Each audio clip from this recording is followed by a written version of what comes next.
obrigado, senhor presidente.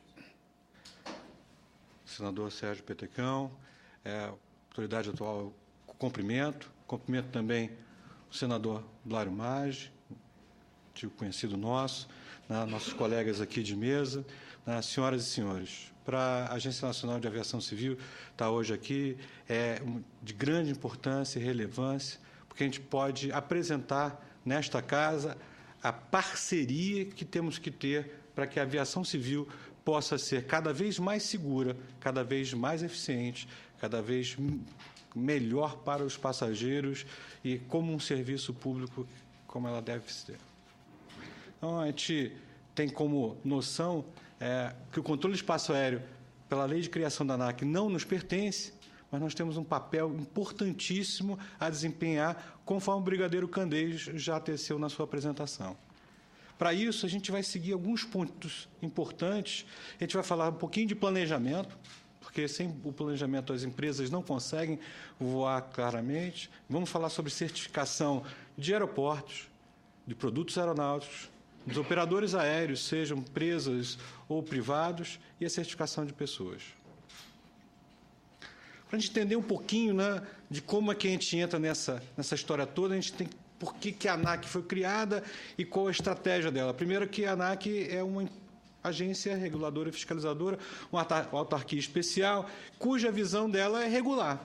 E regular em dois grandes pontos, como a gente está colocando nessa pirâmide: uma regulação econômica, e depois uma regulação técnica, que é a principal, é que faz o motivo da gente, aonde a gente tem visão claramente que, nesse balanço, essa regulação da segurança é missão prioritária da agência.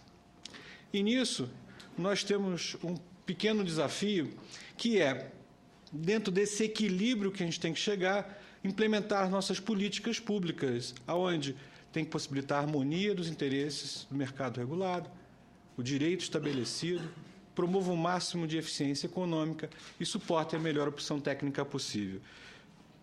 Então, essa conversa toda começou, como o brigadeiro Candeias colocou, há muito tempo atrás, no final da década de 80, início da década de 90. Vamos iniciar, então, no planejamento. Uma empresa aérea, ela precisa ter um planejamento para fazer frente ao desafio de transportar. Nós, ano passado, chegamos a mais de 100 milhões de passageiros no Brasil. A ABA lançou, alguns dias atrás, um planejamento 2020, onde ela visa dobrar essa capacidade aqui no Brasil. E nós, do governo, temos que fazer frente a esse desafio. Primeiramente, no ponto da coordenação dos aeroportos. Como é que o aeroporto vai ser organizado para receber essa quantidade imensa de passageiros e aeronaves. E depois, como o Código Brasileiro de Aeronáutica já cita, e a gente vem fazendo isso aqui no Brasil há bastante tempo, é a alocação de horários de transporte aéreo, um processo hoje já de anuência digital. Coordenação de aeroportos é uma coisa extremamente nova no Brasil. Nós criamos isso em função do aumento imenso. Nós crescemos na aviação civil desde 2003, em média, acima de 10%, ou seja, realmente bem acima do PIB nacional. E aí começamos a trabalhar como esses aeroportos precisavam ser coordenados. Em 2006, uma das primeiras resoluções da agência criou toda a estrutura de criação dos slots e ela foi aplicada no seu primeiro aeroporto, o aeroporto de Congonhas, e está até hoje funcionando dessa forma. Mas só que o aeroporto de Congonhas ele seria um aeroporto único, uma característica especial, e passou por uma série de revisões por causa disso. E, em 2009, nós entendimos que era necessário a gente aplicar essa mesma estratégia para outros aeroportos, principalmente o aeroporto de Guarulhos, está aqui representado hoje pelo senhor Carlos Silveira. Então, esse aeroporto ele foi objeto de um trabalho ainda com o Infraero e com o DCEA.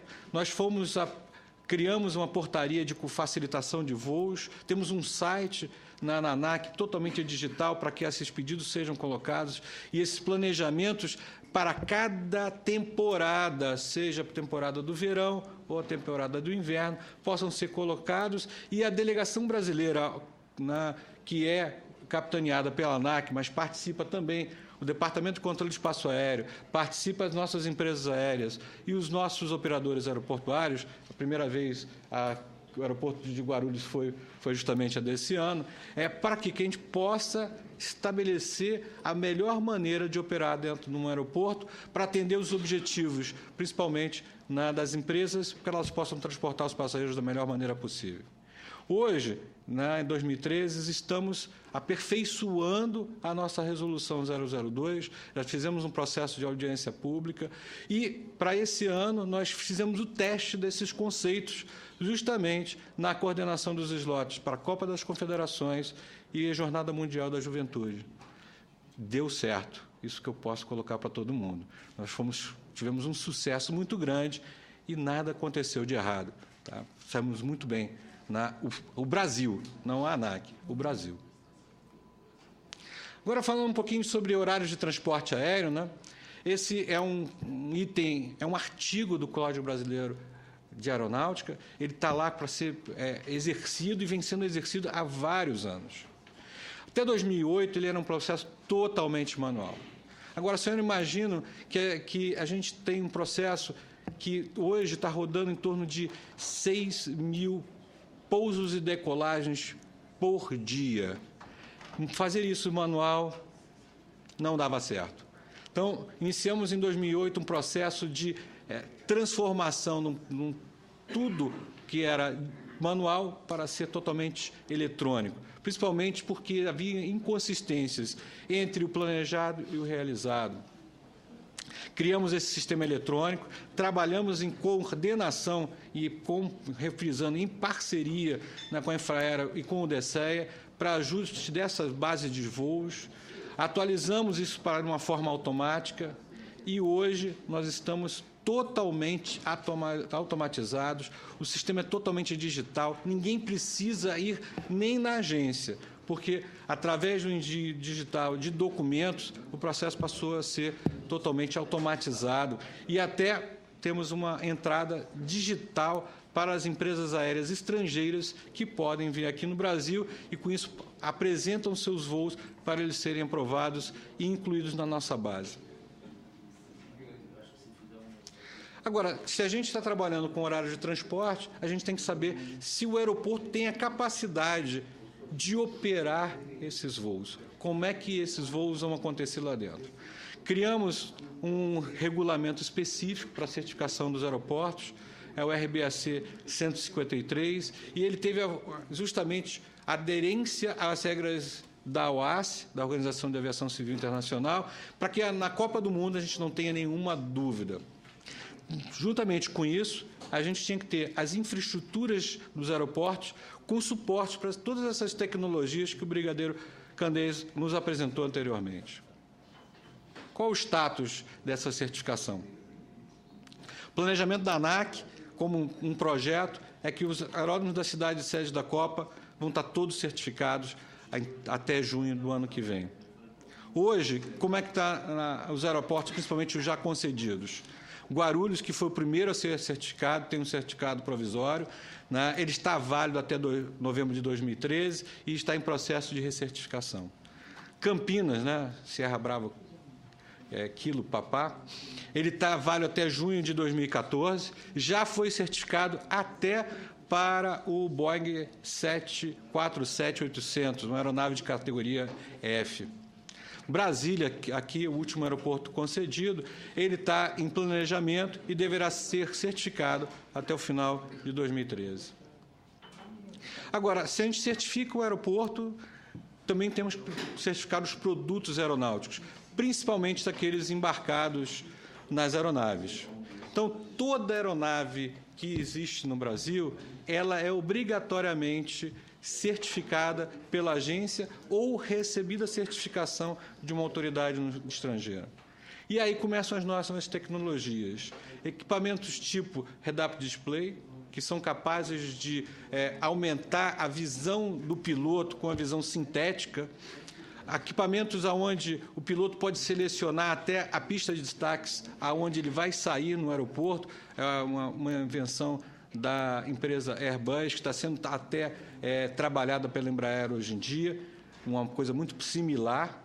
Sistemas embarcados como o ADS-B, o CPDLC, que o brigadeiro Candeias também nos apresentou antes, e programas de manutenção para que todos esses sistemas embarcados possam estar funcionando corretamente nas aeronaves.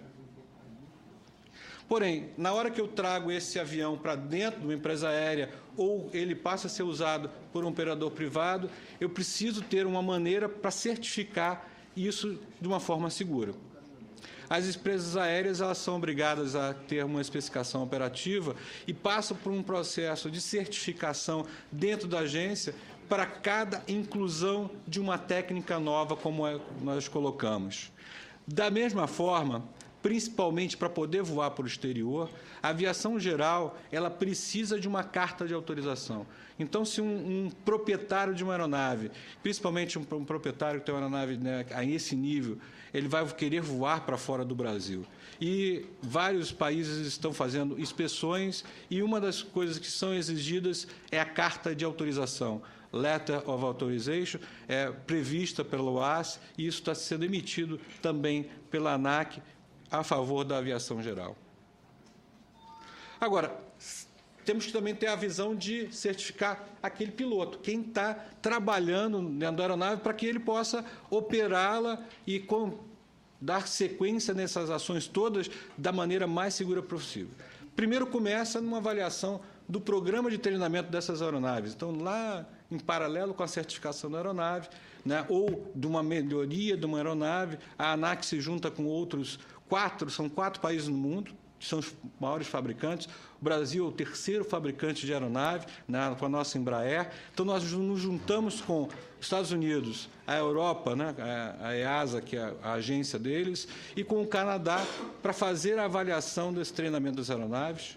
Em seguida, nós passamos um processo de certificação dos simuladores de voo, porque grande maioria dessas aeronaves requerem, pelo custo, né, do voo delas, que existam simuladores para que o treinamento seja até mais seguro e menos custoso. Avaliações individuais dos tripulantes são coisas que nós temos que fazer até por requisito internacionais. E depois um acompanhamento contínuo do desempenho dessas tripulações nas suas empresas ou nos seus operadores, através de fiscalizações, como vemos fazendo no âmbito do país todo.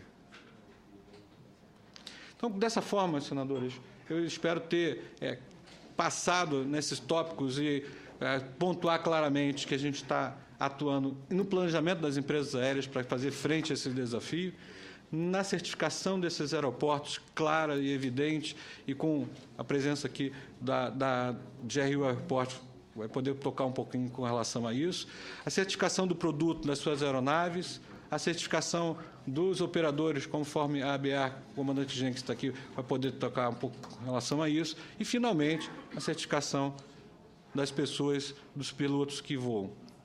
É isso que eu gostaria de apresentar. Muito obrigado. Nós